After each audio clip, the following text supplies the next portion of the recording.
లోకమంతటి మీదికి రాబోతున్న శోధన కాలములో నేను మిమ్మల్ని కాపాడేదను. దేవుడు కాపాడితే ఎట్లుంటది అసలు ఆ మజా అనుభవించడం తెలుస్తుంది కదండి. ఆ ఆనందాన్ని వర్ణించడానికి అసలు భాష సరిపోద్దా? అంటే ఈ మాటలు ఎందుకు చెబుతున్నానంటే దేవుని కాపుదల ఎట్లుంటుందో నీకు ఒక అంచనా ఇవ్వడానికి చెప్తున్నాను. ఎడారిలో నడిచిన చెమట పట్టదు, ఉందా లేదా? నేను రాశాను ఇప్పుడు కదా.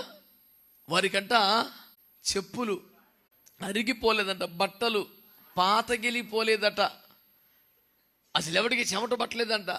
ప్రభా నువ్వు టూ మచ్ మాట్లాడతావు.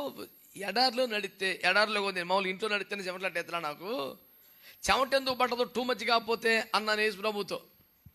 అప్పుడు నాకు దేవుడు కళ్ళు తెరిచి నిర్గమాకాండం చూపించాడు. అక్కడ ఉంది, గ్రద్ద రెక్కల మీద మోసినట్లు నేను వారిని మోసాను. ఇంకెందుకు పడితే చెమట్లో చల్ల గాలికి ఒక మజా మామూలుగా ఉండదు అసలు దేవునికి ఇస్తుంది. ఏమంటే దేవుడు వీళ్ళని ఎలాగైనా కాపాడాలని ఫిక్స్ అయిపోతే ఎవడు ఏం చేయలేడు సార్.